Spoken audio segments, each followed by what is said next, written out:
ఇక మాజీ మంత్రి శ్రీనివాస్ గౌడ్ కూడా మాట్లాడుతూ ఏమన్నారంటే ఈ సర్పంచుల విషయం చాలా దరిద్రంగా తయారైంది, చాలా దారుణంగా ఉంది పరిస్థితి.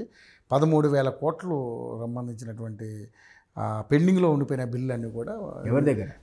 మీ దగ్గర. ఎందుకుంటే గతంలో అంటే వాళ్ళు చేసిన మీరైనా చెల్లించాలి కదా అని. 9 నెలల కింద నువ్వే ఉంటివి, నువ్వు 13,000 కోట్లు ఎటు వస్తాయి 9 నెలల్లో? అంటే నువ్వు ఎగ్గొట్టిపోయావు, మీ రుణాలు పెండింగ్ పెట్టిపోయావు, నువ్వు ఆడచ్చా? ఎంత తప్పది. కేంద్రం నీకు ఒక 500 కోట్ల గ్రాంట్ ఇస్తే నేరుగా సర్పంచ్లకు రిలీజ్ చేస్తే అది కూడా వాళ్ళు తీసుకెళ్లి పెన్షన్ ఫండ్ వాళ్ళకు డైవర్ట్ చేశారు. జ్ఞాపకం ఉంటే గొడవ ఇది పెన్షన్లది, సర్పంచ్ది గొడవ, ధర్నాలు చేశారు సార్ ఇందిరాపార్క్ దగ్గర సర్పంచులు.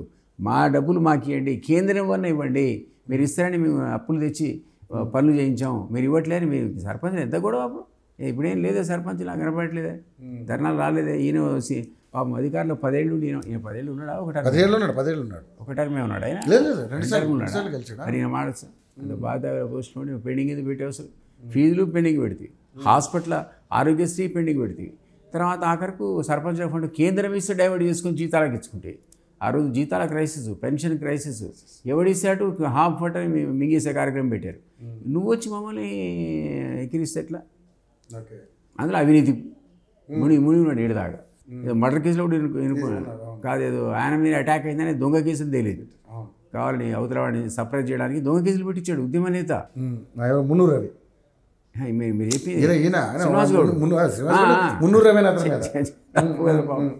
ఉద్యమంలో వచ్చి నువ్వు ఆ బిహేవియర్ కరెక్టా? చెప్పండి. ఓకే, నెక్స్ట్ హరీష్ రావు గారు ప్రతి ఎకరానికి 30,000 పంట నష్టపరిహారం ఇవ్వాలని చెప్పేసి డిమాండ్ చేశారు సార్. మరి నిజంగానే ఇప్పుడున్నటువంటి పరిస్థితుల్లో న్యాయంగా ఇవ్వాలి, అది దాన్ని ఏ విధంగా రాజకీయంగా చూస్తారు లేకపోతే ఇవ్వాలి? అదేముంది, అపోజిషన్ లీడర్ అయితే మాత్రం ఉన్నమాట చెప్పాడు. ఈరోజు మినిమం 20,000 మీరు ఎకరానికి ఇవ్వకపోతే రైతు రికవర్ కావాలనేది నేను 100% ఒప్పుకుంటా.